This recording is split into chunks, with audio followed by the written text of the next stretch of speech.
Assalamualaikum warahmatullahi taala wabarakatuh. Yang saya takdimi pengasuh Pondok Pesantren Zainul Hasan Genggong, Kiai Haji Muhammad Hasan Mutawakil Allah SHMM. Yang saya hormati Rektor Universitas Islam Zainul Hasan Genggong, Bapak Dr. Abdul Aziz Wahab MPG. Yang saya hormati Bapak atau Ibu dosen penguji seminar proposal. Yang saya hormati dosen pembimbing 1 yakni Bapak Nutufa MM. Yang saya hormati dosen pembimbing 2 yakni Bapak Muhammad Abdul Rahman MM. Dan juga yang saya hormati kedua orang tua saya.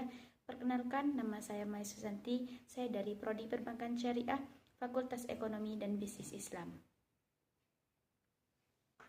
Latar belakang penelitian saya adalah yaitu di era revolusi industri 4.0, UMKM perlu beradaptasi dengan teknologi digital agar tetap bersaing.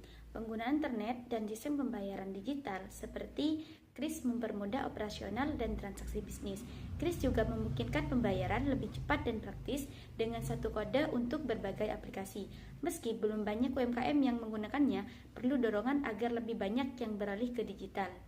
Dengan semakin banyaknya orang menggunakan smartphone untuk berbagai aktivitas, UMKM yang memanfaatkan teknologi akan lebih berkembang dan mendukung pertumbuhan ekonomi. Rumusan masalahnya yaitu yang pertama, bagaimana persepsi pelanggan terhadap penggunaan KRIS sebagai alat transaksi di UMKM Kota Probolinggo. Yang kedua, bagaimana dampak penggunaan KRIS terhadap kenyamanan dan kepuasan pelanggan dalam bertransaksi di UMKM Kota Probolinggo. Apa tujuan penelitian dalam penelitian ini? Yang pertama yaitu tujuan penelitian ini menjelaskan bagaimana pelanggan menilai penggunaan KRIS sebagai alat transaksi di UMKM Kota Probolinggo, khususnya terkait kemudahan, keamanan, dan juga kenyamanan. Tujuan yang kedua yaitu menganalisis sejauh mana penggunaan KRIS berpengaruh terhadap kenyamanan dan kepuasan pelanggan saat bertransaksi di UMKM Kota Probolinggo.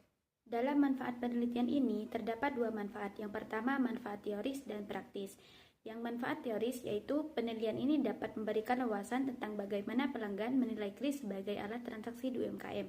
Hasilnya dapat menjadi referensi dalam studi tentang persepsi konsumen terhadap pembayaran digital. Nah, yang kedua yaitu penelitian ini dapat digunakan untuk mempelajari bagaimana KRIS mempengaruhi kenyamanan dan kepuasan pelanggan. Mereka juga dapat digunakan untuk meneliti pengalaman penggunaan dalam transaksi digital. Nah, kemudian itu manfaat praktis. Yang pertama, penelitian ini membantu UMKM bagaimana mendapat pelanggan tentang penggunaan KRIS, sehingga mereka dapat menyesuaikan layanan pembayaran sesuai referensi pelanggan.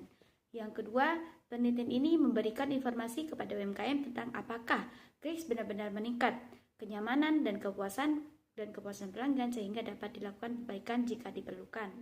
Kajian teori. Kajian teori tersebut membahas tentang persepsi pelanggan. Apa sih persepsi pelanggan tersebut? Persepsi pelanggan terbentuk dari pengalaman, interaksi, dan juga pengaruh lingkungan terhadap suatu produk atau layanan, faktor psikologis, sosial, dan juga budaya yang mempengaruhi bagaimana pelanggan menilai suatu layanan termasuk KRIS dalam transaksi digital. Jika pelanggan merasa KRIS mudah, praktis, dan juga aman, mereka otomatis cenderung menggunakan secara rutin. Namun, jika mereka mengalami kendala seperti masalah teknis atau keamanan, persepsi mereka bisa menjadi negatif dan mengurangi minat untuk menggunakannya. Kajian teori yang kedua yaitu penggunaan KRIS. QR Code adalah kode dua dimensi yang digunakan dalam berbagai industri, termasuk pembayaran digital. Di Indonesia, standar code untuk transaksi yaitu KRIS (Quick Response Code Indonesian Standard) dikembangkan oleh Bank Indonesia dan ASPI untuk mempermudah pembayaran melalui uang elektronik, dompet digital, atau mobile banking. Dengan KRIS, UMKM dapat melakukan transaksi lebih efisien tanpa perlu menyediakan banyak aplikasi pembayaran. Konsumen cukup memindai untuk kode QR menggunakan berbagai aplikasi pembayaran yang tersedia di smartphone mereka. Inovasi ini mendukung digital UMKM memperluas akses keuangan dan meningkatkan kemudahan transaksi di era cashless society. Untuk metode penelitian dalam penelitian ini, yang pertama itu menggunakan pendekatan dan jenis penelitian. Yang kedua, kehadiran peneliti. Yang ketiga, data dan sumber data penelitian. Yang keempat, teknik data dan pengumpulan data.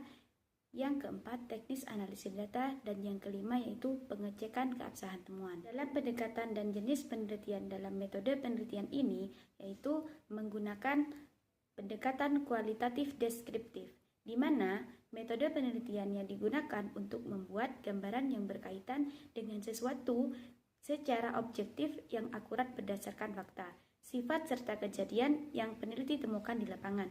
Metode ini yang digunakan adalah pengamatan secara langsung pada objek penelitian dan dilengkapi dengan wawancara atau interview pada informan untuk mendapatkan data secara lengkap.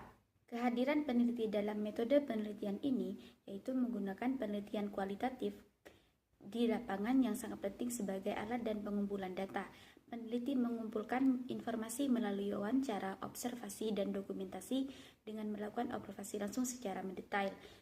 Selain itu, penelitian perlu membangun hubungan baik dengan UMKM sejak awal hingga penelitian selesai, karena hal ini menjadi kunci keberhasilan dalam penelitian kualitatif.